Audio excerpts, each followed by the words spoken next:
Sávio, obrigado por ter aceito o convite de estar participando aqui desse vídeo. Boa noite, Luciano. Boa noite a todos que nos assistem, que nos estão acompanhando. É uma honra muito grande eu estar aqui junto com você, podendo somar, podendo dividir experiências, podendo aprender. E fico muito honrado de estar participando dessa conversa com você e a gente somar sempre na questão da proteção do meio ambiente. Então, é um prazer estar aqui te recebendo e compartilhando essa experiência também, que eu tenho certeza que outros proprietários também vão gostar de saber até como você está lidando com determinados problemas também, certo? Mas, Sim, sabe, a para a gente... gente tomar sempre, né? Aprender com os trabalhos. E fico muito feliz, Luciano. Você é um mestre, né, na questão das RPPNs. Tivemos já a oportunidade de ver palestras suas e seminários de você. E hoje, você trocando uma ideia comigo, é uma honra mesmo. Muito obrigado. Nada. É um prazer, né? E a gente já fez muito trabalho junto mesmo, viu, sabe? Sim. Mas, sabe, para começar essa live, eu gostaria de primeiro saber, assim, como é que foi a constituição, né, da propriedade de vocês. Parece que vocês receberam essa propriedade, o seu pai, né, recebeu do seu avô. Conta um pouco para nós, assim, da história, né, da propriedade de vocês. A propriedade da nossa família, ela tem o nome de Fazenda Jabuticabal. E ela fica no município de Queluz, no estado de São Paulo, no Vale do Paraíba, né? Na região da Serra Mantiqueira Paulista. E meus avós paternos, principalmente meu avô, já tinha uma origem rural do meu bisavô, e em 1945 ele adquiriu uma porção de áreas, de terras, nas cristas, nas questões nas cristas das montanhas. E ali no bairro do Entupido, em Queluz, que dá acesso à Serra Fina. E adquiriu, e lá tinha a parte de baixo que era pasto, e era como gado de invernada à época, né? Tinha a sede mais perto da cidade e o pasto de invernada na serra. E em 1955, o meu pai, que é o saudoso Ivan Jardim Monteiro, e meu avô era Vigílio de Paula Monteiro, meu pai fez 18 anos, e daí ele tinha um irmão, que era um pouco mais velho, 20 e poucos anos, e daí o meu avô conversou com eles e já resolveu a questão de divisão de bens da família. E meu pai ficou com a parte da serra, aonde se localiza a propriedade da fazenda de Jabuticabal, e o meu tio ficou com a propriedade que estava mais com a sede, com as instalações. E com isso, meu pai começou a lidar lá com a área com meu avô, ele doou para os filhos, mas com o fruto das propriedades, mas eles começaram a trabalhar, e meu pai veio a casar em 59 com a minha saudosa mãe Lúcia Maria do Amaral Monteiro, Lúcia Monteiro, e daí, com isso, tiveram meus irmãos em 60, 61 e 62, e sempre, a vida toda, foram à fazenda, né? E construíram aquele espaço maravilhoso, né? Que a gente tem lá no sentido de trabalho e amor pelos meus pais, por todo o histórico deles lá. E além de ser agraciado por Deus da questão da beleza natural. E daí meu pai, desde 55, ele é dono dessa área, através dessa questão de doação do meu avô paterno. E começamos a trabalhar, meu pai sempre teve atividade nessa área, e a parte de cima da propriedade, que é a parte alta, sempre foi protegida, até por uma questão até do acesso, uma série de coisas. E a mata, que era a mata na parte de baixo, sempre meu pai procurou proteger também, só usando como produção da fazenda 1/3 dela. E passou o tempo, em 2000 teve a questão do SNUC, né, que regulamentou a unidade de conservação particular, a RPPN, e a gente teve a oportunidade de conhecer sobre isso e optar por nosso pedido de criação, que ocorreu dia 15 de março de 2001, junto ao IBAMA do governo lá federal, do Ministério do Meio Ambiente, que no caso era em São Paulo, se não me engano, que foi protocolado. E a história é assim que foi adquirida a propriedade. E daí, daí tem a questão do prazo da criação dela, da forma de criação, do pedido, o que ocorreu, para a gente chegar onde a gente está hoje, graças a Deus, no sentido de a RPPN é reconhecida oficialmente. Certo. E essa vontade de criar uma RPPN surgiu mais com o objetivo de preservar a pedra da mina, né, sabe? Conta um pouco para nós, né, como é que foi realmente, qual foi o principal objetivo da criação da RPPN e se o processo para criar uma RPPN foi fácil, foi tranquilo, e quais são o que você achou ali que mais prejudicou, vamos dizer assim, nesse processo de criação da RPPN? Ou se não teve também nenhum tipo de impedimento? Então, quando ocorreu lá a promulgação da lei do SNUC em 2000, coincidentemente, teve um trabalho do geógrafo da USP, um estudante à época, o Lourenço Pagini, que ele fez uma pesquisa e foi configurado e constatado que a Pedra da Mina não tinha altitude que estava constante nos livros oficiais. E foi verificado que, por São Paulo, a trilha para chegar à Pedra da Mina era pela nossa propriedade, né? No caso, a trilha do Rio Claro. E daí foi aonde a gente começou a entender melhor o que poderia fazer oficialmente para proteger aquela área, né? Se o Estado poderia nos dar alguma guarita para que a gente pudesse ter um reconhecimento de caráter protetivo e legal daquela área, abrangendo até a imposição legal da reserva legal e APP. A gente queria dar o agasalho jurídico para ter a segurança também, para a gente poder fazer a melhor forma de proteção naquela área e o amor que toda a família tem pelo local.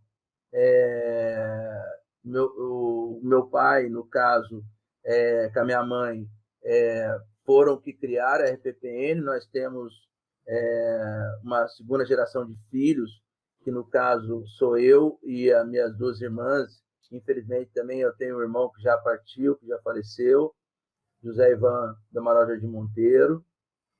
E aí também estamos na segunda geração, mas está vindo também a terceira geração. A terceira geração são 8 netos. Então, é uma família, né, que sempre foi criada aprendendo um amor por esse local, pela natureza. E agora, com a passagem dos nossos pais, a gente está já na segunda geração, dando continuidade a essa reserva. Que lá atrás, o que aconteceu nesse trabalho, como envolveu essa questão da medição e, ao mesmo tempo, também a gente já estava vendo um caráter protetivo dessa área, coincidiu tudo de uma vez só. Teve um geógrafo também de São José, o Mário Lúcio Sapucaí, também estudioso da montanha, fez até um livro de mestrado na Unicamp, Turistificação da Pedra da Mina, em 2006, parece que antevendo muita coisa. A gente conheceu ele mais próximo, e daí, numa conversa, ele nos passou a questão de informações sobre RPPN. Daí nós começamos a pesquisar. Como é que fala? Eu advogava em outra área nessa época, já fazia algumas coisas, mas não da forma que acontece hoje na questão profissional. E daí a gente começou a estudar mais, verificar essa questão da possibilidade da RPPN, e reunimos todo mundo da família, e todo mundo concordou que 2/3 da propriedade, na parte alta, seria proposto como reserva particular de patrimônio natural, que na época só poderia pelo ICMBio, porque São Paulo ainda não tinha ainda a sua RPPN estadual, que surgiu em 2006. Então, na virada do ano, fechamos, preparamos documentos e entramos dia 15 de março de 2001 com o nosso pedido de criação da RPPN Pera da Mina. E assim começou o processo. O processo caminhou junto ao IBAMA lá de Brasília, né? E depois foi nos solicitado uma retificação de área da propriedade, porque a matrícula antigamente era transcrição, né? Transcrição das transmissões.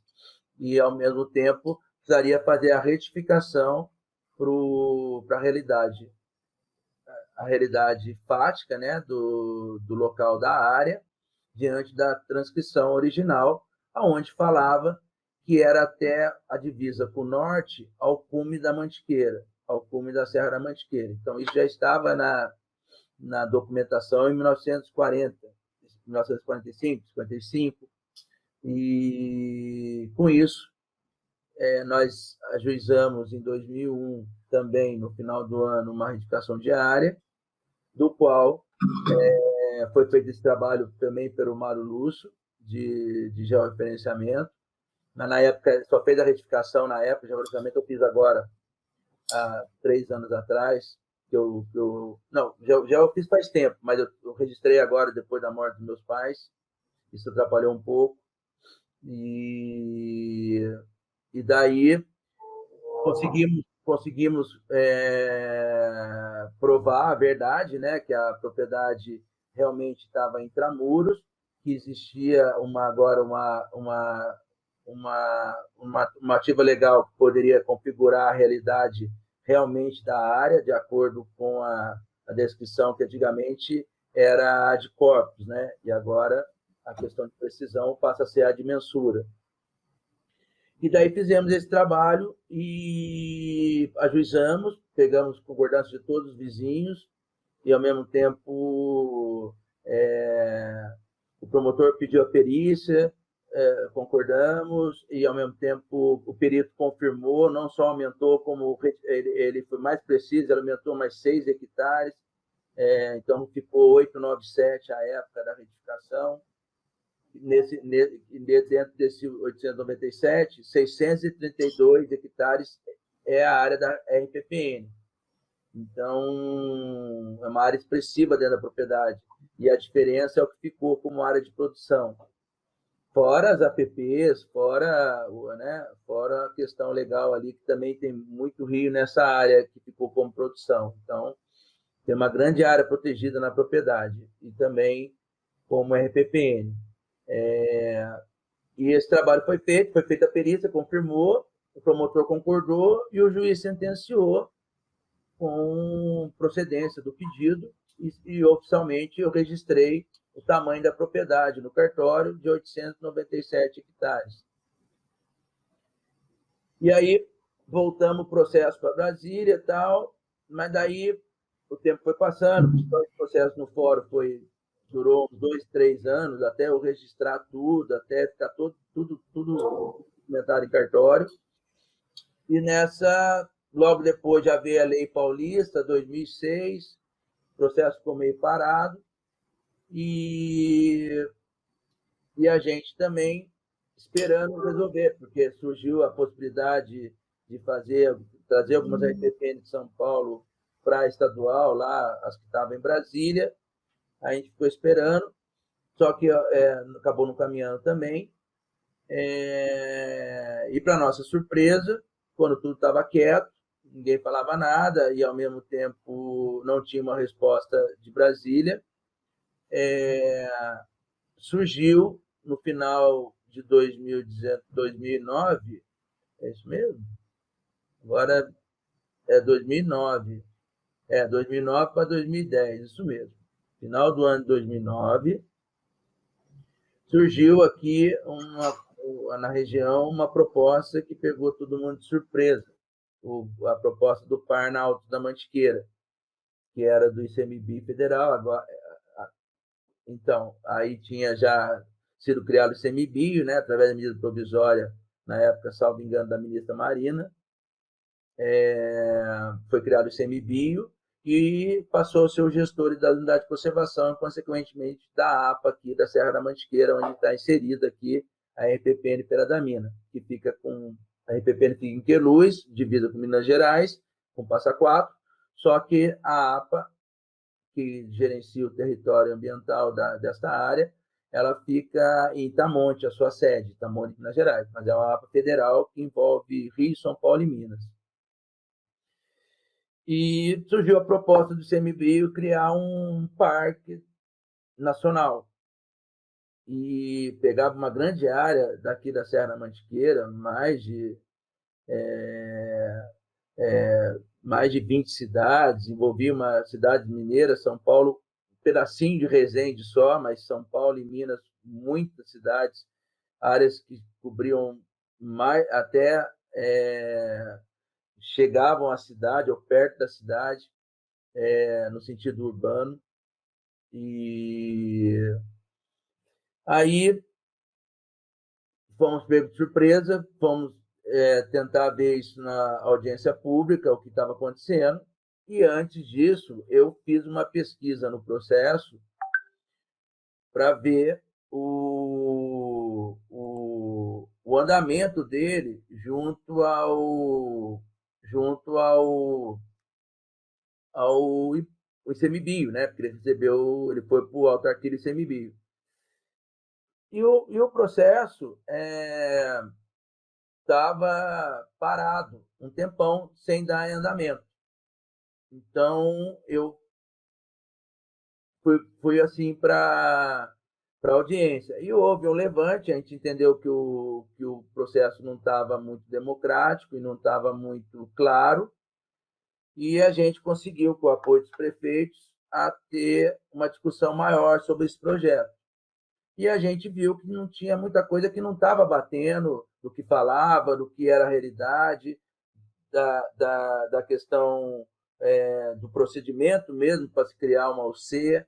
Algumas coisas estavam passadas por cima, o estudo não era muito claro. Para você ter uma noção, Luciano, nosso pedido em 2001, no IBAMA, que virou depois ICMBio, na proposta do parque, estava escrito lá, RPPNs ou em processo de criação estão fora da área do parque. Eu falei, tranquilo, então tá de boa, fui para a audiência tranquilo.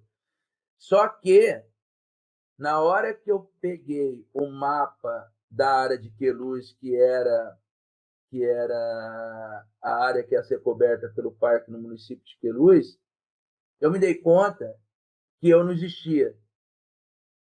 A propriedade dos meus pais, a propriedade da família, não existia. Lá estava como terra do voluta. Isso tinha passado um processo, transitar de julgado, sentença transitar de julgado é imutável pela Constituição. Regra, né? Foi julgado, ato jurídico perfeito e a questão, elas são causas inalienáveis, imutáveis, né? Ela não tem retorno. Então, eu tenho uma sentença transitada julgado comprovando tudo isso, junto ao fórum, com promotor e perícia. E faz um estudo e me excluem, né? E, com isso, é como se eu não existisse na área e não existisse o projeto da RPPN. Então, quanto a essa questão de ato jurídico perfeito, cor de julgada e sentença transitado, não tem mais discussão. Então, eu me vi ali, eu comecei a perceber que o processo não estava tão claro assim, existiam algumas coisas que tinham que ter mais clareza.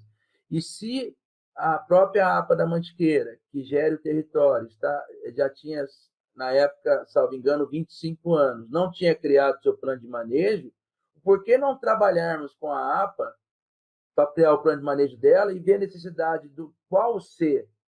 Por que não fazer um mosaico? Lá atrás já foi discutido tudo isso. Então, essas coisas a gente foi conversando, eu provei que o meu processo não teve um andamento, e o parque não saiu, né? Não foi à frente, porque o processo também não estava muito claro. E foi importante esse levante aqui na região para mostrar isso aí, porque muita gente, à época, né, a questão que isso é muito perigoso, taxar as pessoas, né? Falava que o produtor não preserva, o produtor quer destruir. Não, eu acho que tem que separar muito bem as coisas. E a gente, como produtor rural, depois da história do parque, a gente já implantou e conseguiu muitas vitórias ambientais aqui na região da Serra Mantiqueira. A RPPN está sempre, Pera da Mina está sempre trabalhando com mais ações, conseguimos criar mais RPPN, depois eu falo.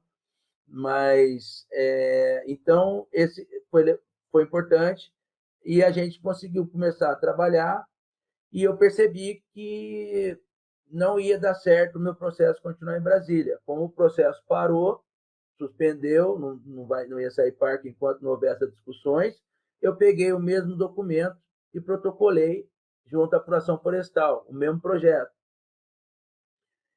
E daí começou a andar lá, daí eu conversei também na época eu conversei com os vizinhos, eu os convenci a criar mais RPPNs também, que é a RPPN Serrinha e Santa Rita de Cássia, a vizinha da RPPN Pera da Mina, e começamos a trabalhar para criar mosaicos de RPPN na região.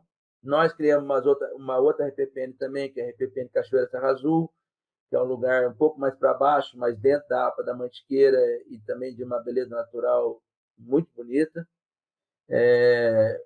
E daí começamos esse trabalho, e só que ainda não tinha uma definição clara da definição do par na Alta Mantiqueira. Se ia voltar a proposta, se não ia, se o governo tinha desistido, não tinha desistido.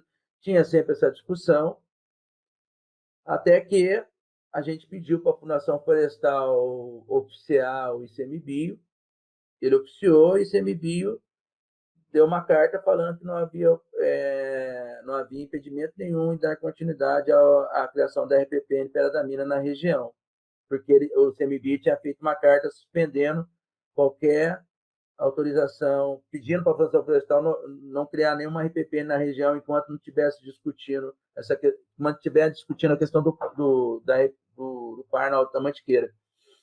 E a gente esperou, só que passaram-se 2 anos e ainda não tinha uma resposta. Eu acho que foi 2012.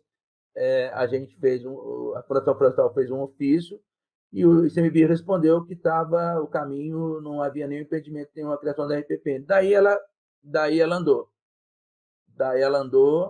E daí teve a vistoria técnica no final do ano, salvo engano, acho que foi novembro, e depois os trabalhos finais aí de burocracia, de comissão, o processo administrativo, né, vai para o setor jurídico, vai para o setor ambiental, faz todas as pesquisas de mineração, né, do CETESB, infração, tudo isso. E, finalmente, graças a Deus, glória a Deus, e também aos meus saudosos pais, né, em nome deles, em nome de toda a família, a gente conseguiu, depois de muita luta, muita mentira contra a nossa família, muita inverdade, muita maldade, vamos dizer assim, né? Porque a gente é criado quando tem que falar pela frente, as coisas são sempre na boa fé, sempre com amor, é o nosso espírito. Mas, infelizmente, na época, inventaram mil mentiras da gente, inventaram mentiras. Eu fui vítima de fake news em 2010, na verdade é essa. E falaram que meus pais grelharam terra, falaram que meus pais esticaram a propriedade até o cume da Pera da Mina, que fez acordo com o cartório. Nós tivemos que processar o presidente da Federação Paulista e Brasileira de Montanhismo, para que ele se retratasse, ele veio a Guará e se retratou. Então, muita coisa desnecessária, já que o principal objetivo é proteger a área. Então, a gente tem que focar sempre no meio ambiente em primeiro lugar.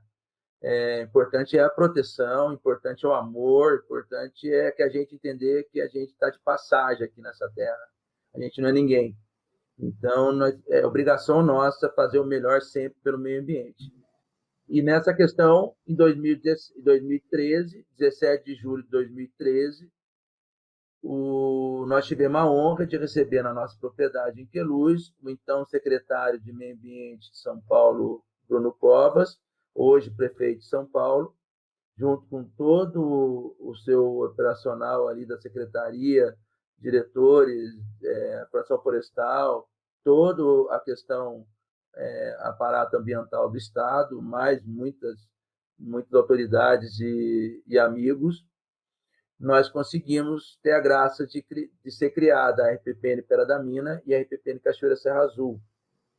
Com isso, a gente tem duas datas. Uma data de 15 de março de 2001, que foi o protocolo inicial que começa a nossa história, e a data oficial, no sentido de criação mesmo, é a de 17 de junho de 2013, junto à Fundação Florestal.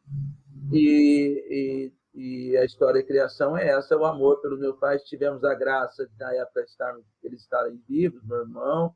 Então, foi uma consagração, um momento muito bonito mesmo, muito emocionante de todos nós, que vamos guardar para frente no coração e buscar inspiração para continuar. Nossa, que bacana essa história, viu, Sá? Primeiro, vocês tiveram que resolver toda a questão dos limites da propriedade. Não é fácil, né? Principalmente essa questão de você pegar a doença dos vizinhos, cartório, realmente é um processo muito complicado e muito difícil. Isso daí, inclusive, é um dos grandes desafios que os proprietários encontram na hora de criar uma RPPN. Que muitos proprietários, o que acontece? Tem problema fundiário na sua propriedade. Então, quando eles vão criar uma RPPN, eles têm que apresentar lá os memorial descritivo, tanto do imóvel como da RPPN, eles descobrem que não tem um memorial descritivo, né? Eles têm muitas das vezes, tem na escritura falando que sua propriedade começa em tal lugar, vai pela cerca do vizinho, e nisso daí... E nisso daí, o que acontece? Quando ele vai fazer o georreferenciamento, a área pode estar maior ou menor. Ele tem que retificar depois do cartório. E nessa de retificar, o próprio cartório exige uma série de documentos até para poder regularizar toda a situação. E além disso, daí, depois que você resolve esse problema, tem a questão da sobreposição de uma possível unidade de conservação que, na época, o IBAMA queria criar justamente na propriedade parte de vocês. Que foi um outro processo que foi realmente muito complicado e até que se resolveu, passou tanto tempo, né, para se resolver, que ainda bem que o pessoal da Fundação Florestal, né, no estado de São Paulo, começou a criar a RPPN e você pôde dar sequência por lá, né, e o final feliz foi a criação da RPPN Pera da Mina, que é um exemplo aí para toda a região. Ô, Luciano, você me permita só colocar mais um dado que é interessante? Você tocou no assunto que é verdade. Isso que foi feito, esse trabalho, que eu advoguei nesse trabalho à época, foi feito em 2001. 2001 eu já fui na Pera da Mina. Em 2001 eu subi pelo Rio Claro para fazer uma pesquisa de reconhecimento de área que estava sendo retificada. Então, não é fácil igual hoje. Foi feito um trabalho do qual eu comprovei que aquela área que estava em cartório do meu pai, com a minha mãe, porque, como você falou, as medidas não eram precisas. Você já teve lá na nossa propriedade, nos deu a honra, você vê que a serra está bem longe, né? E daí eu consegui comprovar de forma legal que a área original da fazenda não era 280 que estava em cartório era de 987. Não, 897. Eu consegui comprovar isso. Ficou comprovado através de perícia. Então, foi um trabalho muito legal mesmo, que abriu muita coisa e comprova até hoje o título da propriedade, que foi tão questionado à época da criação do Parna, na questão de fake news, né? Eu falo de forma tranquila, mas o bom, a vida vai ensinando a gente, né? Hoje eu não sou mais aquele garoto lá, mas começou, né? Eu já estou cinquentenário, 50 anos, apesar de um pouco de vigor, mas a gente também vai aprendendo muita coisa na vida, é natural, né? A gente tem que evoluir, né? O ser humano evolui. Com certeza. É importante, eu percebo o seguinte, toda essa coisa, mas eu vejo que sempre a verdade prevalece, entendeu? Então, enquanto falavam mentiras, eu estava provando, e hoje está provado o trabalho que a gente constrói e procura fazer em conjunto com toda a região aqui, nada isolado, mas é aquela história, né? A gente tem sempre que seguir nossa intuição, nossa verdade, nosso compaixão e trabalhar com amor pela natureza, que as coisas caminham no seu percurso natural. Com certeza. E aproveitando essa questão que você falou aí dos trabalhos, né, que vocês desenvolvem aí na EPPN, eu sei que o plano de manejo, né, vocês já fizeram e já foi aprovado, inclusive, pela Fundação Florestal. E, além dessa questão da preservação que vocês têm, quais são as outras atividades que vocês desenvolvem hoje na EPPN ou que pretendem, né, no futuro, estar desenvolvendo? Então, Luciano, a questão do plano de manejo, o que aconteceu foi o seguinte, logo após a gente ter essa felicidade da criação da EPPN Terra da Mina, o Estado de São Paulo abriu o primeiro edital de PSA das RPPNs, no segundo semestre de 2013. E a gente já estava embalado ali da questão da criação, nós propusemos e fomos habilitados e tivemos direito a participar desse projeto. No caso, meus pais ainda estavam vivos, eles que eram os proprietários. Hoje é espólio, né? Essa área é espólio, porque meus pais, eu falei no começo, mas frisando, infelizmente eles já fizeram a passagem deles, e com isso, minhas irmãs, no caso, a minha irmã Maria Cecília da Amaral de Monteiro Guimarães é inventariante, e tem eu e minha outra irmã, a Evaluz da Amaral de Monteiro, e meus sobrinhos, que são filhos do meu irmão falecido, né? Então, pertence a esse espólio, do qual eu sou o gestor, eu estou à frente do projeto desde quando começou, e a gente procura caminhar com esse lindo legado ambiental. E a gente entrou, mas logo em seguida, infelizmente, tivemos nosso primeiro baque, que foi a morte do meu irmão. Meu irmão morreu em fevereiro de 2014. E daí, como a fazenda é envolvida com a questão da família e tem toda uma questão ali familiar, nos machucou muito, né? Até porque meu irmão também, a maioria da vida dele viveu na fazenda, viveu no campo, tem muita história dele. E com isso, nós demos prioridade a cumprir as metas do projeto. E foi ficando o plano de manejo, estudando, a gente podendo aprendendo também, né, na prática, essas questões das ações. E daí começamos o nosso trabalho de plano de manejo em 2018, no trabalho, mas uma coisa que é interessante, Luciano, é que a gente está sempre atuando na defesa da questão do meio ambiente, na proteção, e sobre o plano de manejo, a gente sempre fez o melhor que pôde para fazer. Só que, às vezes, a gente acaba fazendo de uma forma e acaba sendo pressionado por isso de outra. mas de forma até que a gente procura mostrar a verdade e, ao mesmo tempo, cumprir com as nossas ações. Então, em resposta à norma legal, né, e o projeto da CAP-RPPN, que me permitia eu criar o plano de manejo durante o projeto, né, apesar da questão da legislação do SNUC e a questão da própria lei paulista, eu tinha a possibilidade de criar o plano de manejo durante o projeto. E assim eu pude adquirindo experiência, adquirindo trabalho e, ao mesmo tempo, trabalhando em outros conselhos. E, graças a Deus, em 2018, uma reunião na Fazenda, onde discutiu a questão de zona de visitação da área. Tivemos também a oportunidade de tê-lo com a gente lá em Queluz em 2016, né?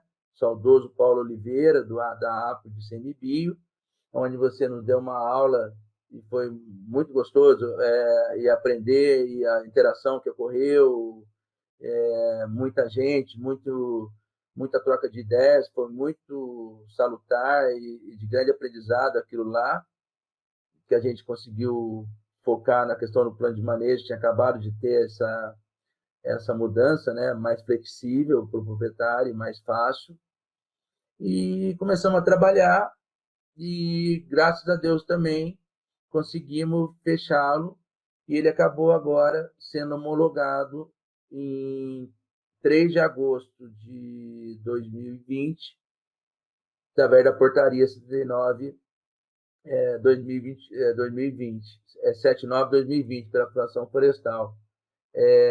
E agora, mas logo após veio fogo.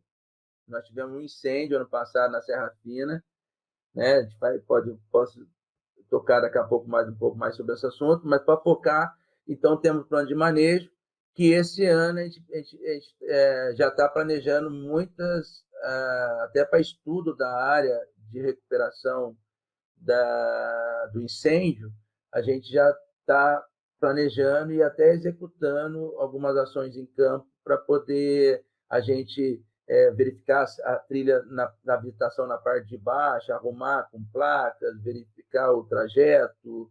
A gente já começou a trabalhar na trilha do Rio Claro na parte de baixo e também trabalhar os demais atores da Mantiqueira, aqui na APA Mantiqueira, sobre a zona de habilitação lá em cima, onde passa a travessia da Serra Fina, futura trilha da Mantiqueira, para que a gente possa melhor zoneamento lá e a melhor forma para os demais proprietários rurais da região, melhor forma de zoneamento e regulamentação de uso daquele território pós-incêndio. Então, a gente está nesse trabalho. Então, tem mais coisas que eu posso falar, mas tem muito trabalho pela frente para ver a melhor forma de recuperação e regeneração da Serra Fina. Entendi. Mas hoje vocês não estão trabalhando com a questão de visitação, né? Não, oficialmente não, mas a gente pretende, assim, que arrumar alguns detalhes da infraestrutura que precisam ser arrumados. Mas a gente vai abrir para visitação na área do Rio Claro, e em cima também vai trabalhar com a renovação de uso, que já é uma zona de visitação na parte alta, né? Então, ali também vai, mas com 2 tipos de controle diferentes. Lá em cima não tem como controlar, é impossível. Controlar, que eu falo o seguinte, lógico... A visitação, né? Espera aí, eu me expressei mal, desculpa. Eu falei uma coisa e pensei outra. Lógico, vai ter um controle lá em cima, através das portarias com as demais cidades lá de Minas, com proprietários. Isso nós estamos já costurando isso, criamos a Associação Proprietária Serra Fina, os proprietários lá estão se mexendo, tem interesse em criar RPPNs também do lado de Minas. Já existe uma RPPN também Alto Montana em Itamonte, também que está junto também na associação. Então, a gente vai fazer um trabalho para poder ter a regulamentação de uso daquele território e, ao mesmo tempo, ver como é que vai ser a forma de uso e o controle.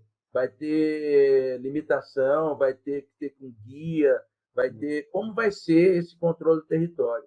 Mas uma coisa é certa, igual era, não vai ser. Né? Porque a associação foi criada, estamos trabalhando e, ao mesmo tempo, procurando formas com os demais atores, com montanhistas, com a APA, com a prefeitura, todo um conjunto, uma gestão de troca de ideias, né? para a gente trabalhar a melhor forma de proteção da natureza. Então, lá vai ser nesse sentido o controle. Mas na parte de baixo, na zona do Rio Claro, ali na parte de baixo, onde tem as belezas naturais das piscinas, né? Que sempre está divulgando nas redes sociais, ela ali vai ter com guia saindo da fazenda, né? Um pacote, você sobe, tem um lanche, né? Então, todo um guia para levar, um guia faz grupo, entendeu? Ali a gente quer fazer sim, estamos estruturando para isso. É que, né? Tudo É. isso e nesse ínterim morreu minha mãe e meu pai, então foi muita dor, foi realmente muita dor mesmo, Uhum. não foi fácil. Não está É. E é sendo tudo. fácil, né? É. Foi mais difícil. Com certeza. E é tudo um processo também, né? É tudo um É, aprendizado, um processo. Eu sei também que nesse meio caminho aí tem a questão também do fogo, né? O sabe? Que volta e meia ele surge e é um grande desafio que você tem, né? Que vocês têm como proprietários na gestão da RPPN. Eu gostaria que você falasse um pouquinho para a gente, sabe? Além do fogo, quais são os outros desafios, né, que vocês têm na gestão da RBPN? o fogo foi uma surpresa para a gente ano passado, Luciano, apesar de saber que fogo é iminente e qualquer momento pode ser alguma brasa, alguma coisa pode começar um grande incêndio, mas fazia tempo que não tinha incêndio na Serra Fina, muito tempo. Não me lembro, mas é coisa de 10, 15 anos atrás, né? Na Serra Fina, que eu estou falando, né? Aqui no maciço da Serra Fina, na Serra da Mantiqueira, porque aqui das montanhas tem o maciço de Itatiaia, que é no Rio de Janeiro, onde é o Parque Itatiaia, o Parque Nacional. Também tem o maciço da Serra Fina, onde está o cume da Pedra da Mina, e tem o maciço Marins de Itaguaré, que é o cume de Itaguaré e do Marins, né? Itaguaré, Cruzeiro, Marins, Piquete, que agora se tornou MONA, né? Monumento Natural Mantiqueira Paulista, a ser gerido pela Fundação Florestal. É um trabalho também que a RPPN participou desde o começo, fomentando as questões de áreas protegidas aqui na região e também os produtores rurais através do Vander Bastos, presidente do sindicato, e, e ele trabalhou muito nessa questão com os proprietários e com o Estado de São Paulo e a cidade de Cruzeiro, para que esse Cruzeiro tivesse esse monumento estadual junto ao Mono Itaguaré, que era municipal.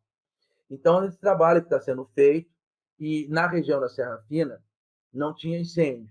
Então, mas estava fechada por causa da pandemia. Né? A pandemia, as prefeituras emitiram decreto de fechamento, isolamento e tal. Mas não havia um devido controle dos proprietários de minas. E com isso, algumas pessoas acabaram entrando pelo lado de Minas Gerais.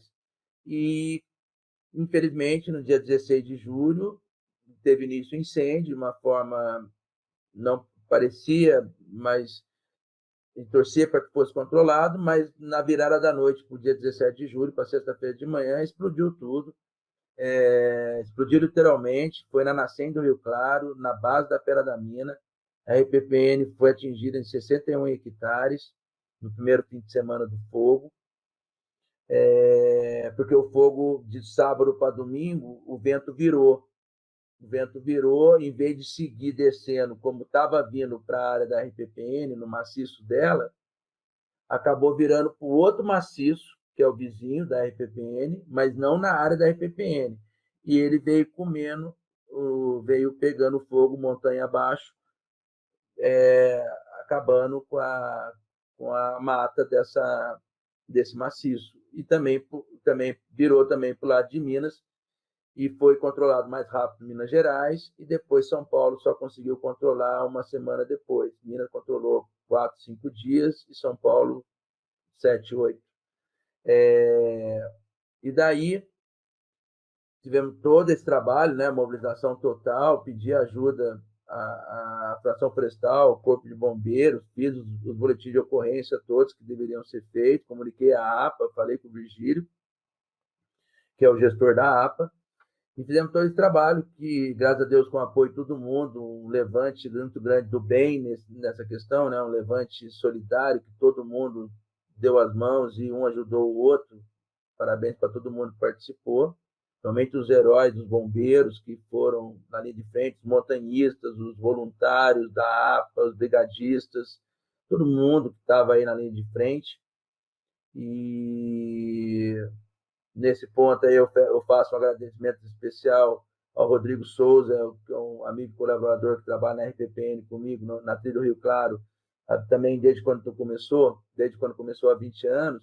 Ele que me falou do fogo, ele subiu, eu fiquei aqui na coordenação, ele foi para frente, ele foi lá para as chamas nos primeiros dias, ele foi um herói mesmo. O Júlio Carmo também é outro também que deu a vida, e muitos que deram a vida, o pessoal de Minas Gerais também, da G4, da montanhismo também.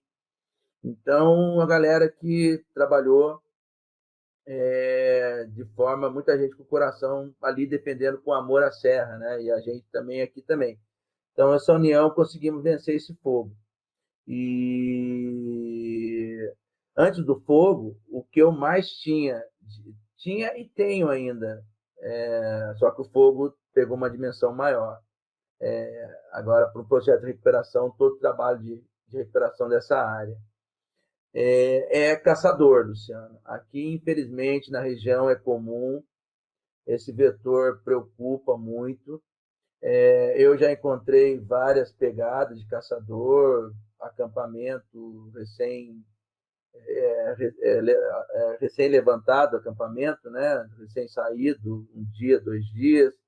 Então, vira e mexe, a gente tem encontrado alguns sinais. Já diminuiu, antes era mais, mas tem um trabalho muito legal da Polícia Ambiental aqui em São Paulo, que é o SIM-RPPN, junto à FREPET, a Fundação Florestal.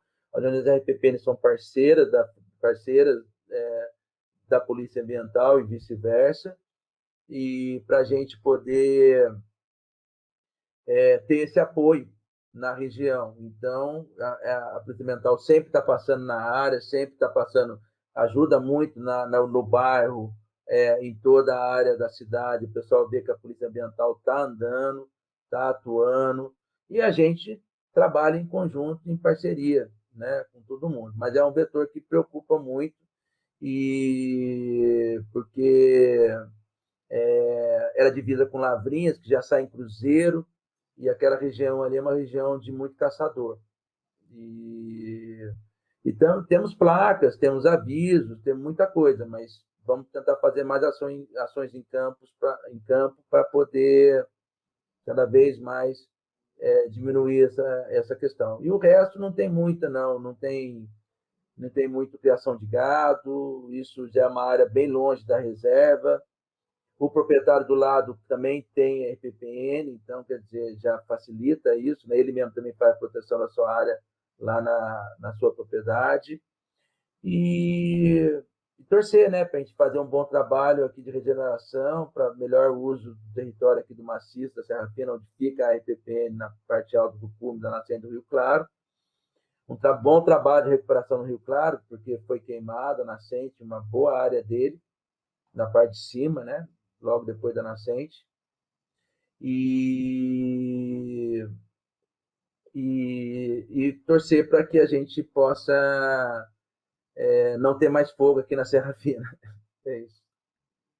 Certo. Pô, que bom, então, que vocês tiveram, né, um apoio do Estado, né, tanto para combater o fogo, e também tem essa questão dos caçadores, que tem um pessoal aí da Polícia Florestal que dá, né, que circula aí das imediações aí da propriedade, que dá esse apoio, né, sabe? Isso é Agora, super importante. legal isso daí. Agora, com relação à questão de recursos financeiros, você recebe alguma coisa aí do Estado com relação ao PSA? Então, no primeiro edital, nós recebemos o programa, né, que foi feito. E esse primeiro edital, salvo engano, foram 11 RPPs contempladas, das quais tinha um fundo de 2 milhões de reais, salvo engano, que foram repartidos conforme a classificação e o propósito de proteção de cada plano de ação das RPPN. E agora, nós estávamos nesse programa, né? Já fechamos 5 relatórios, já concluímos o programa, estamos esperando a última liberação da quinta etapa, que é liberado por etapa. Você você propõe as ações que você quer implantar, como placas, como vigia, como acero, como área de abrigo, primeiros socorros, brigada de incêndio, criação de áreas onde possa ter alguma ação de treinamento de brigada de incêndio, uma série de coisas que você coloca e o Estado faz a sua pontuação, analisando a área protegida, a importância da área, o conceito de preservação naquela área, se tem uma UC junto, no caso nosso aqui tem a APA, né? Isso já conta ponto. E daí a gente espera receber esse dinheiro para implantar, para ajudar na implantação do novo projeto da RPPN, a gente poder caminhar. Está aberto o terceiro edital agora e a gente vai avaliar a questão da participação, mas a gente deve participar também. E também, fora essa ajuda financeira, muito também do nosso esforço pessoal, em nome do papai e da mamãe, né, que nós tivemos bastante gastos, assim, por causa do processo, como foi um processo desgastante, por causa dessa pressão do par na Alta da Mantiqueira, a gente teve muito gasto de trabalho com advogado, com técnicos, com tempo, né, com despesas de cartório, muitas despesas, e tudo foi bancado pela fazenda, o trabalho do meu pai, da minha mãe, pela família. Então, ali é uma coisa que é importante, o PSA, essa questão da viabilidade econômica é de suma importância, ainda mais no mundo de hoje, que a gente está vivendo essa crise de pandemia e, ao mesmo tempo, dificuldade de recursos para cumprir o propósito da criação da área e cumprir o seu plano de manejo e também obedecer às normas legais, né, das ações que você tem que fazer, ainda mais eu como gestor, representando a família. Mas, ao mesmo tempo, o que nos caracteriza lá na ligação com a área é o amor, né? O amor que dá a sensação que não tem preço, né? Vale a pena fazer. E esse amor que meu pai e minha mãe sempre tiveram, sempre nos ensinaram, e por isso que já tivemos muita... A conta ainda não fechou, vamos dizer assim, né? Mas é importante agora que novos trabalhos apareçam, a gente consiga... Tem vários projetos que estão sendo idealizados e alguns até já começando a caminhar, que depois, com calma, eu vou colocar para todo mundo. E a gente quer implantar esse plano de manejo da questão das trilhas para poder aberta a visitação, até ter uma questão de sustentabilidade lá para o território, né? Uma questão de renda ali para desenvolvimento sustentável ali, com guia, com tudo bonitinho lá, com a questão de guia credenciado, guias que conhecem muito bem a região e trabalha com amor ao local.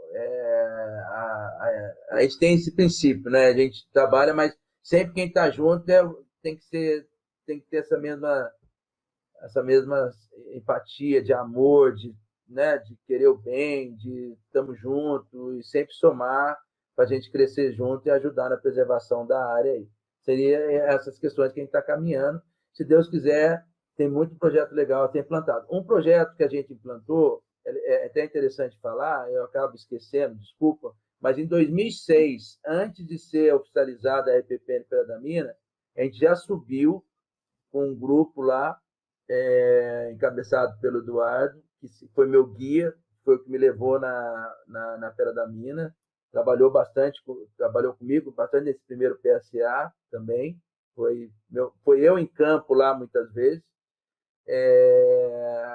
e ele foi com mais 2 amigos, e o Jefferson e o Felipe, eu acho, e criaram e colocaram uma caixa metálica, que até então o livro do Cume ele era no Tupperware.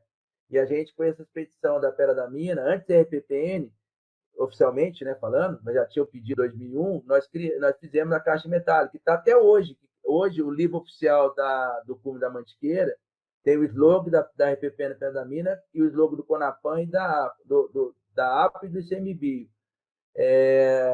E está lá dentro dessa caixa metálica esse projeto realizado por nós em 2006. Então, a gente tem 1000 projetos que vai sair do papel, se Deus quiser, e vamos continuar juntos trabalhando nesse legado ambiental de grande emoção Bacana. deixado pelos meus pais. Oh, legal, viu? E com certeza estão bastante orgulhosos de vocês, viu? Estão fazendo um excelente trabalho. E que bom também ó, o Estado de São Paulo, né, com essa questão do PSA, tá apoiando os proprietários de RPPN, né? Eu falo que o Estado de São Paulo, aí, com a questão da Fundação Florestal, nessa questão de PSA, eles saíram na frente, né? Sim, E saíram na frente e hoje são um exemplo, né, para todos os demais entes da federação, né? Tem alguns outros estados aí que estão tentando ainda implantar essa questão do PSA, como é o caso do Paraná, Rio de Janeiro tem uma iniciativa, mas eu também não sei ainda como é que está a situação de lá, mas o Estado de São Paulo realmente saiu na frente com essa questão e apoia os proprietários de RPPN. E é nessa linha aí dos proprietários de RPPN que eu gostaria de perguntar para você. Como é que está essa questão aí do movimento RPPNista aí do Estado? Eu sei que você faz parte, né, da Associação de Proprietários do Estado de São Paulo. Como é que está essa questão da mobilização dos proprietários de RPPN aí no Estado, sabe? Luciano, realmente, no momento de 2019 para cá, até o ano que vem, no início de 2022, eu estou vice-presidente da FREPESP, da Federação das Reservas Ecológicas do Estado de São Paulo, que tem a Cibele Silva, da RPPN Ecojureia, presidente, e o Guaraci, como conselheiro executivo da RPPN Duas Cachoeiras. Então, a gente está trabalhando nessa gestão agora da FREPESP, desde 2019, e como todos, né, nesse mundo que vivemos, tivemos essa dificuldade da pandemia que atrapalhou muita coisa, mas a gente conseguiu fazer, mesmo assim, muitas atividades e muito trabalho concluído. Infelizmente, a gente não teve assim, um envolvimento muito grande dos demais RPPNistas, né? Até é compreensível esse momento que todo mundo passa, né? Muitos perderam entes queridos, essa aflição, não sabe se está com Covid, se não está, se põe máscara, se não põe. Tudo isso aí quem está vivendo, né? Que é de conhecimento público notório mundial, isso é compreensível. Então, tem gente que gosta de ficar mais resguardado ou está com outras questões, mas a gente sempre buscou uma forma de pedir mais apoio de todos, para interagir mais, né, nessa questão que São Paulo tem mais de 100 RPPNs. Associado da FREPESP não passa de, acredito eu, por volta de um quinto ou quase 2/5, mas não chega a isso. Então, é muito pouco até pelos benefícios prestados, né? Esse PSA, por exemplo, lá atrás, na antiga gestão da FREPESP,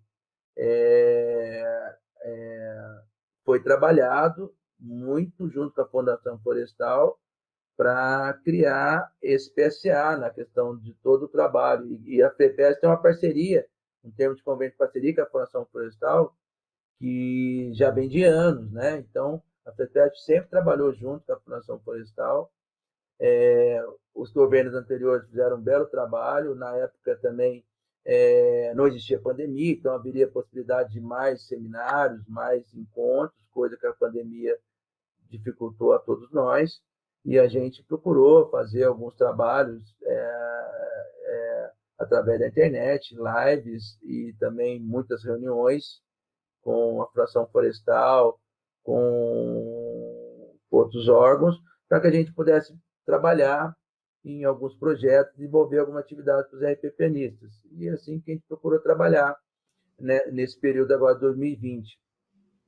Sábado teve a Assembleia Anual da FREPESP e foi apresentado o relatório, foram debatidas várias questões, e a gente continua agora nesse segundo ano, no segundo para o terceiro ano, na frente da gestão. Mas eu entendo que, assim, se for olhar uma questão macro, os RPPNs deviam se envolver mais no processo, ser mais ativos, para a gente, juntos, conseguir mais, trabalhar mais junto ao governo e trabalhar com mais, procurar mais benefícios, mais coisas, para poder angariar mais proprietários também, para criar mais RPPNs. Particularmente, eu, advogando na área ambiental, trabalhando à frente desse projeto da família, tendo feito esse trabalho judicial lá atrás, e conhecendo a área jurídica de cartório, eu incentivo sempre as pessoas a criarem RPPN, sempre. Trabalho com isso, já consegui convencer os meus vizinhos, convenci uma vez um cliente meu a criar uma RPPN, tem uma outra RPPN que é Luz também, da família Bevilacqua, que está para sair também, uma área bem considerável. Só de RPPNs em Queluz, Luciano, a gente tem uns 1.500 hectares, somando com essa área que está para sair. Oficialmente tem 1.300, mais ou menos. Então, quer dizer, são áreas consideráveis ali no mosaico, ali na Serra Fina. Então, é um trabalho. Eu tento trabalhar com o sindicato, dando palestras, né? Já fiz algumas lives para fomentar a questão das RPPNs e explicar para os leigos que a RPPN é proteção integral, não é o fato de ser particular, eu estou cumprindo a mesma função de um parque nacional. E, ao mesmo tempo, estou somando junto a melhor forma de discussão e trabalho para a proteção daquele local. Né? Então, aos pouquinhos a gente consegue desmistificar essa questão aí de produtor rural, de não protege, mas a gente protege sim, prova com o trabalho e com as ações de interação junto aos demais órgãos e principalmente com a APA Mantiqueira e a Fundação Florestal. E a gente está trabalhando com a FREPESP também, agora vai procurar participar de alguns colegiados para trabalhar também nessa construção dessa política pública aí coletiva, né? E a gente espera mais apoio dos proprietários nesse ano que virá. A gente tem incentivo agora do PSA também, então a gente vamos trabalhar, tentando angariar e tentando convencer mais gente a participar, mas, de fato, os proprietários poderiam, e a gente entende, mas eu falo por mim, né, também, eu acho que a gente poderia sempre na vida fazer um esforço a mais, buscar um algo a mais, já que a gente recebe benefícios por isso. Né? Então, acho que podia ser mais participativo e, ao mesmo tempo, ajudar mais a gente a trabalhar, né?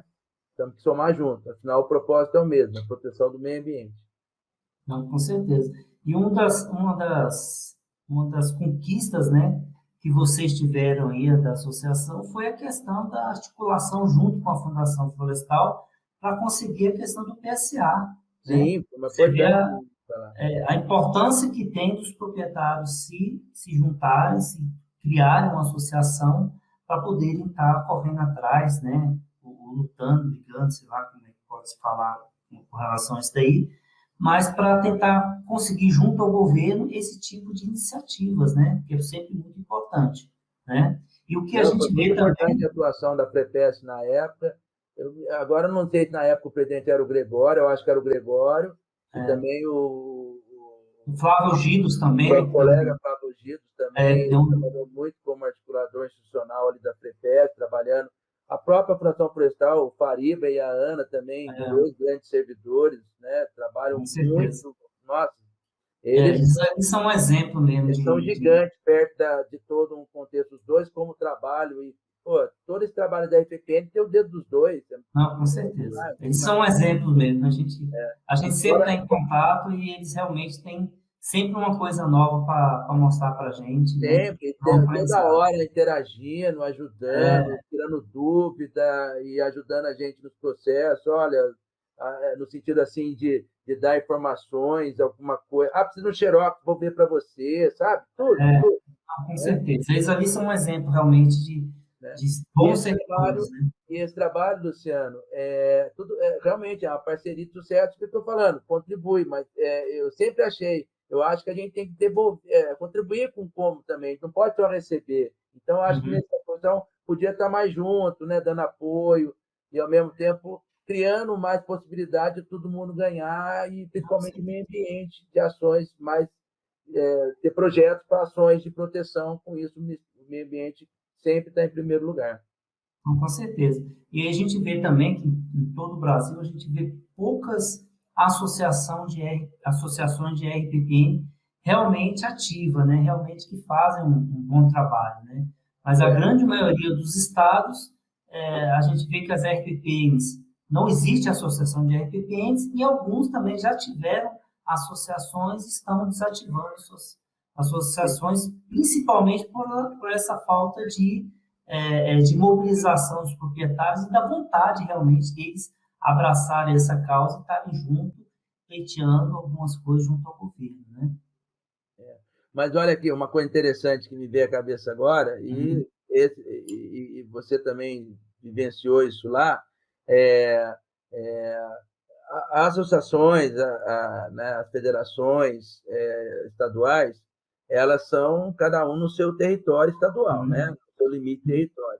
Mas aqui na APA da Mantiqueira, onde está situada a RPPN Pedra da Mina, em 2016, na APA Mantiqueira, no Conselho da APA, nós criamos o GTRPPNs, onde a gente começou um trabalho aqui na região de levantamento das RPPN da região.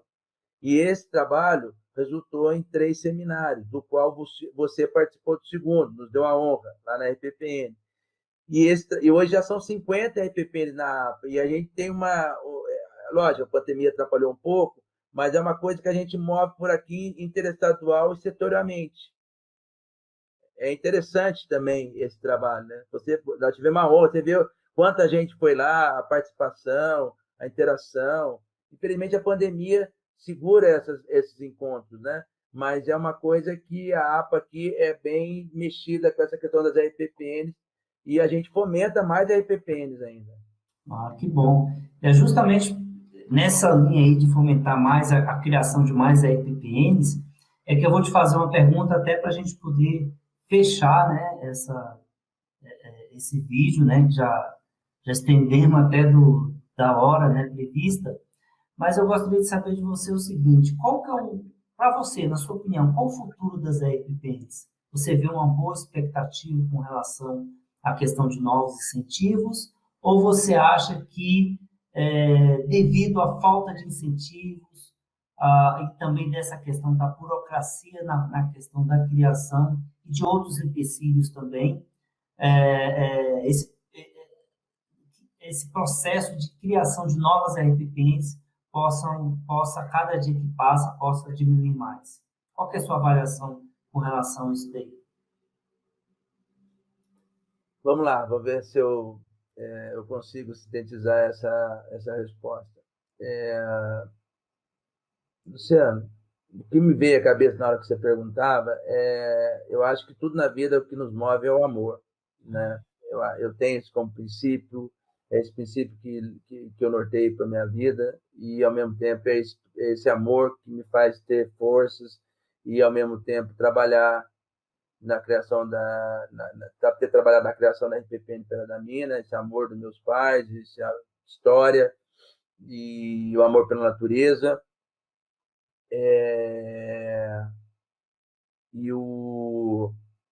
E a questão do trabalho em si, de agradecer a Deus por ser dono da território, que tem uma beleza natural, né? Eu sempre tenho isso como norte. Mas, ao mesmo tempo, a gente sabe que a gente precisa ter viabilidade econômica para a gente poder trabalhar com as ações dentro da propriedade na área da reserva ambiental. Então, o que acontece? No meu modo de entender, a gente precisa cada vez mais, apesar de tanto esforço já que vem vindo há muito tempo, você sempre é uma das pessoas que encabeçam isso, esse movimento da EPPN, né, que vem já há muito tempo, desde o SNUC, você está batalhando de frente, falando, e hoje cada vez mais está aumentando, é a questão de fomentar, ecoar mais isso, né? Falar para as pessoas da importância da RPPN, o que é uma RPPN, principalmente nos produtores rurais, já que, especificamente na área da Mata Atlântica, 80% está dentro de propriedade rural, né? Que isso já é comprovado do restante da Mata Atlântica. E tem mais regiões do Brasil, né? Mas isso aí eu fico na minha região, mas demais eu não conheço, né? Eu conheço aqui só o território paulista. Fui passear em alguns lugares, mas eu fico mais específico na bioma da Mata Atlântica.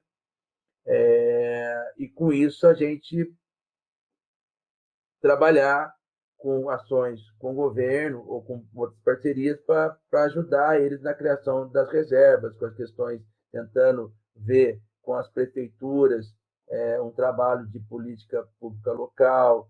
Tem o Plano Municipal da Mata Atlântica também, que a prefeitura tem que instituir. Então, nisso aí também, nas oficinas, trabalhar com as RPPN, mostrar para as pessoas a importância. E eu entendo que o futuro tem que a gente continuar batendo nessa tecla, né? Ecoando, e a gente dá viabilidade econômica para ele também, né? No caso, para os gestores de RPPN, para que possa ter condições de fazer cada vez melhor o seu trabalho ecossistêmico dentro da propriedade e encontrar um caminho que concilia de forma a proteção e a valorização do proprietário rural, gestor ou produtor rural, que tenha a sua área protegida, para que ele possa cada vez mais trabalhar e concretizar muitas ações em prol do meio ambiente e da sua proteção dos recursos naturais. E eu entendo que é na educação com as crianças, educação ambiental, as atividades, e, ao mesmo tempo, criar outros mecanismos de comunicação de forma interativa. Esse programa, né, que vocês desenvolveram já é uma forma disso, de ecoar, de propagar, de falar. Quanto mais falar, importante e, ao mesmo tempo, as pessoas passam a ter mais conhecimento. Vocês estão de parabéns por esse programa aí, é muito legal, e, ao mesmo tempo, a gente aprende muito com esse bate-papo. E fazer com que as pessoas se conheçam, assim, mostrar para o proprietário que ele pode criar sua reserva, que não é um bicho de sete papão, ele vai também ter a possibilidade de ter benefícios econômicos com isso, e, ao mesmo tempo, está trabalhando na proteção efetiva da natureza, que não tem preço, né? Eu entendo que a gente aqui tem essa missão, entendo como missão de manter protegido essa obra divina que nosso Criador nos presenteou. Então, é uma coisa mesmo de sentimento, de crença, e, ao mesmo tempo, a gente possa ter possibilidades produzindo água, produzindo florestas, produzindo ar, né, na questão das áreas protegidas, toda a biodiversidade também da riqueza que é de pesquisa, né, da fauna e da flora, a gente também possa ser recompensado por isso e, ao mesmo tempo, ser valorizado por esse nosso trabalho tão importante aí em prol da sociedade como um todo e do mundo. Não, com certeza, viu, Sábio? Eu acho até que essa questão do futuro das RPPNs, eu acho que as RPPNs é uma das grandes alternativas que hoje, né, o Brasil encontra, ainda mais nessa situação que nós estamos aí, do governo estar criando mais outras categorias, né, de unidade de conservação, como uma grande alternativa para ampliação, né, do Sistema Nacional de Unidade de Conservação, principalmente naqueles biomas que não tem mais grandes áreas, né, para conservar, e as RPPNs elas acabam sendo uma alternativa para a criação de pequenas áreas, né, pequenas unidades de conservação, onde se criadas vizinhos, e aí você vai formando ali corredores ecológicos. Então, eu acho que as RPPNs têm uma importância muito grande. Eu acho que um dos principais desafios que as RPPNs hoje têm é essa questão da sustentabilidade, que muitos proprietários hoje, como você bem falou, né, o maior desafio dele é como fazer com que a minha RPPN possa gerar recursos financeiros, né? E é por isso que essa proposta, essa iniciativa de conservação como negócio, ela pretende trabalhar justamente com proprietários, né, e mostrar para eles as alternativas que ele pode ter para fazer com que sua propriedade possa realmente gerar recursos para ele. Então, esse é um dos principais objetivos dessa iniciativa, tá? Eu também acredito muito na questão também, que é uma questão de tempo, né? Até para o próprio governo poder estar disponibilizando alguns mecanismos para a questão de novos PCAs, de novas alternativas, novos instrumentos para estar apoiando os proprietários. Não só a questão de dinheiro também, mas a questão também de capacitação, na questão de combate ao incêndio, na questão da proteção, que isso daí é muito importante. Eu me lembro que quando eu trabalhava no ICMBio, muitos proprietários ligavam, eles não queriam saber da questão financeira, né? Como é que conseguir recurso, se tinha algum fundo perdido. Mas uma grande parte, sabe, eles ligavam para saber coisas assim, técnicas, para saber coisas de como fazer determinadas ações dentro da sua reserva. Então, era mais uma questão mesmo de capacitação. É claro que tem aquele lado também do recurso financeiro, mas a gente tem que apoiar em vários pontos. Eu acho que realmente o futuro é bastante promissor para os proprietários de RPPN, porque realmente vai ser uma das alternativas que o Brasil vai encontrar para essa questão de ampliação do Sistema Nacional de Unidade de Conservação. Mesmo porque, para você criar uma unidade de conservação é muito complicado, porque você tem a questão da gestão, você tem a questão da regularização fundiária, e a RPPN, o governo tem que fazer a regulação fundiária da área, e muito menos fazer a gestão, porque a gestão está por conta do proprietário. Então, isso é uma grande, foi uma sacada muito legal que aconteceu lá em 1990, quando saiu o primeiro decreto né? de criação de RPPN. Que nem era RPPN, né? Era outro nome, né? Antigamente eram os refúgios particulares de animais de vida silvestre. Maurício, no Paraná.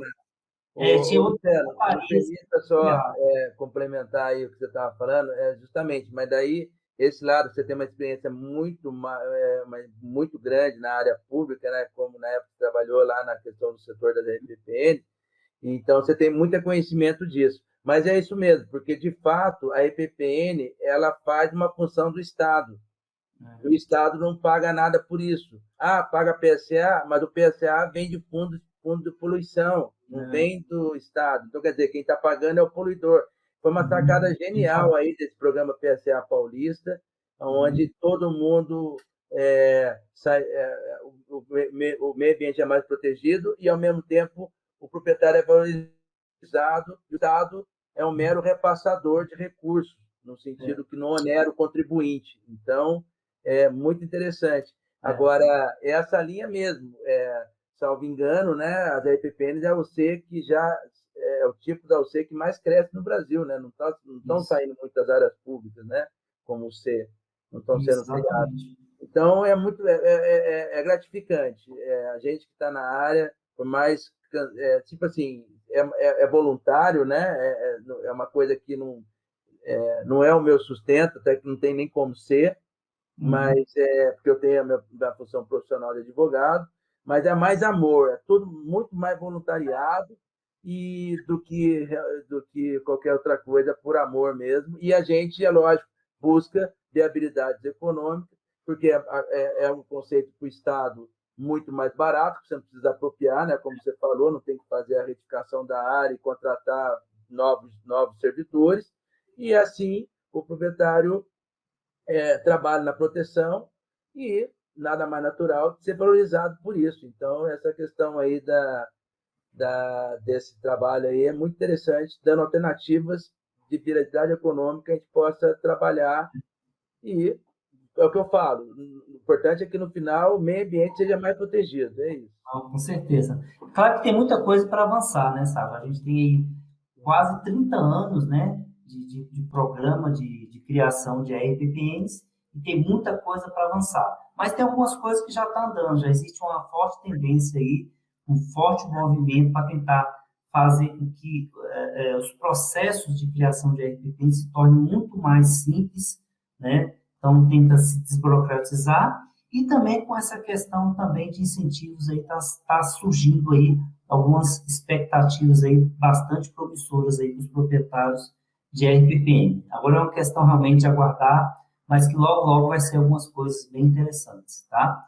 Bem, Sávio, eu gostaria agora de passar a palavra para você, fazer umas considerações finais, para a gente poder estar encerrando essa live. Eu sei que tem muita coisa, e se a gente fosse falar aqui, a gente ficaria aqui horas e horas falando, né? Mas por uma questão de tempo, a gente já vamos finalizar agora essa parte. Eu te passo a palavra para a gente fazer essas considerações finais.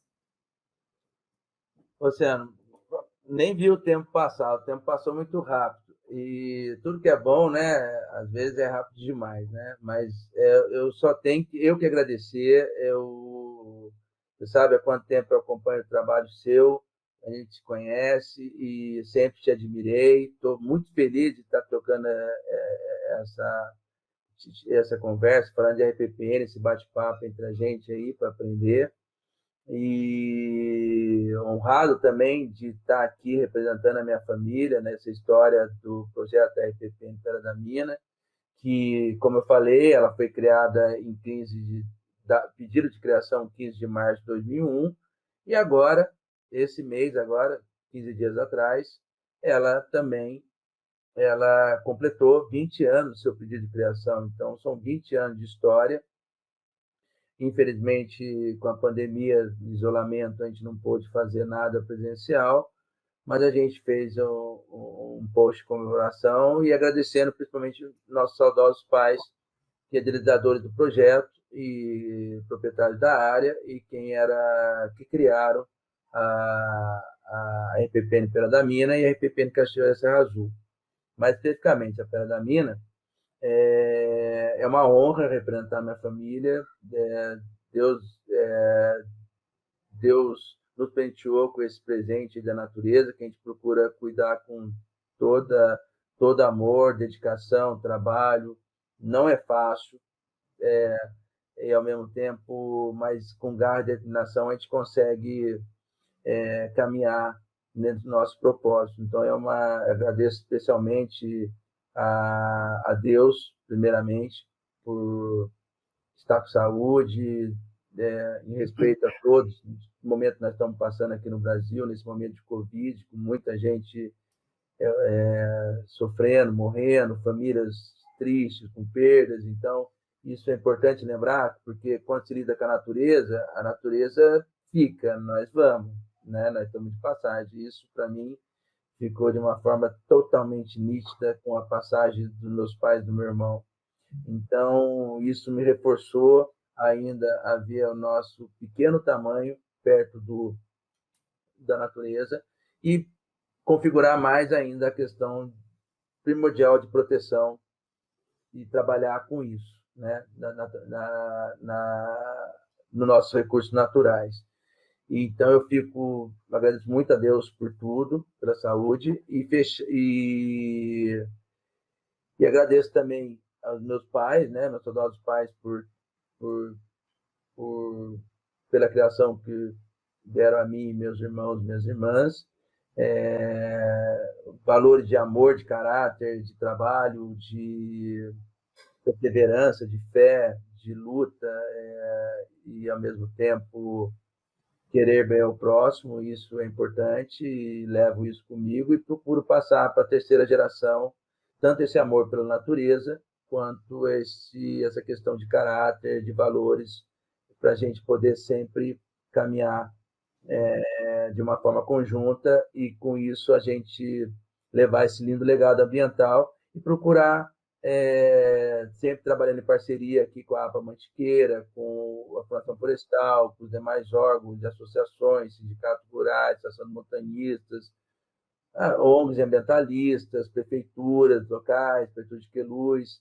Então, para a gente somar sempre em trabalhos de educação ambiental, de ações, que sempre a gente vai somando como forma de proteção e fomentando também os proprietários rurais a criarem mais RPPNs. Eu fico muito feliz mesmo. Eu confesso que eu fiquei um pouco nervosinho no começo, mas depois as coisas se estabilizaram, e porque para mim é uma honra mesmo.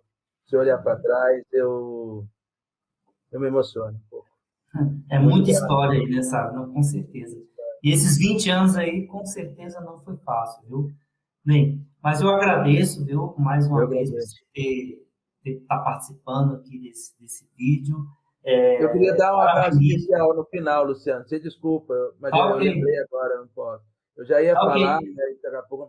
Bom, Mas então eu pode quero, falar, pode. então, uma pessoa que muito também nos ajudou nesse processo. É um trabalho muito importante que ele fez na questão de apresentação da RPPN para as pessoas, né, mostrando o nosso trabalho, acreditando nesse nosso processo também. Na época, a gente tinha uma parceria com o Eco Solidário, que é o Jefferson Rocha Oliveira, que trabalhou muito nesse processo da criação da RPPN, nos ajudou muito, somando esforços também. Muita gente nos ajudou, Luciano. Eu quero fazer agradecimento a todos, em nome dele, a todos. Você também, já trocamos outras ideias também, né? Você deu umas dicas para mim de plano de manejo, lembra disso? A gente trocou Aham. ideia de telefone. Então, é muita gente somando, graças a Deus, esse amor dos meus pais inspira a todos que nos apoiam, e a gente fica muito grato a todos, viu? Que Deus abençoe a todos nós mesmo. E muito grato a todos que nos ajudaram, todos sabem quem são, e a gente sempre, eu tenho um lema que eu falo: juntos somos mais fortes, unidos cuidamos por futuras gerações. É isso que a gente faz de nosso seguir. Com certeza. E é um negócio interessante, sabe? Que é o seguinte: o pessoal fala não de RPPN, quem acaba se envolvendo com essa questão das RPPNs acaba não saindo mais. Não sei se É você percebeu verdade. isso. Porque, na verdade, o que acontece? Se cria-se uma rede de amizade, né? Uma rede de pessoas que falam da mesma coisa com tanto amor, com tanta paixão, né? Que a gente acaba se envolvendo um com o outro, acaba criando uma rede, você acaba conhecendo pessoas do país inteiro, com várias realidades, com várias histórias, e isso daí acaba fazendo com que essa questão das RPPs, mesmo que a gente passe por determinados momentos em que a gente, o governo não se crie muito a RPPN, ou que tenha alguns problemas, a gente acaba se juntando e um dando força ao outro, e as RPPNs passam por aquela fase e elas continuam caminhando até hoje. Hoje já são 30 anos de RPPN, já se passaram por vários momentos, por vários governos, e ela está firme e forte. Eu acredito que ela só tem a crescer cada vez mais, as RPPs em todo o Brasil. Não só crescer em números, né? Mas crescer na questão também da qualidade também, a cada dia que passa as RPPs, os proprietários estão se capacitando e estão fazendo com que as RPPs sejam de fato implementadas, né? Dentro dos seus objetivos, né? Eu acho que isso daí é o que faz com que a gente continue, né, nessa batalha, trabalhando cada vez mais por essa categoria de unidade de conservação, que não é muito valorizada pelo governo, mas é muito valorizada por todos nós que conhecemos e que estamos dentro dessa grande rede, que são as RPPNs. Certo? E falou tudo, é isso mesmo, é isso mesmo. É um Pois amor que impregna, e a gente. E hoje eu sou mais gestor do que advogado, pode falar. Pois é. E a gente acaba. Acaba interagindo, é reunião para cá, é coisa para lá, e vai a campo, mas você tem trabalho para fazer particular também, mas ocupa bastante, você faz com amor, você faz com amor. E acaba ocupando um tempo de voluntário, vamos dizer assim, É, voluntário nosso, mais do que o próprio tempo de produção da nossa atividade mesmo, que nós temos que e é muito fazer. legal a interação, o aprendizado com os demais, né? É uma coisa que eu tô assim, isso nos ajuda muito também nas ideias, na troca, é muito legal É mesmo. isso mesmo. Mas, Safo, é isso mesmo. Mais uma vez, muito obrigado, parabéns e até o próximo vídeo. Luciano, obrigado mesmo. Deus abençoe a todos nós e vamos em frente. Saudações mantiqueiras aí. Um abraço a Valeu. todos.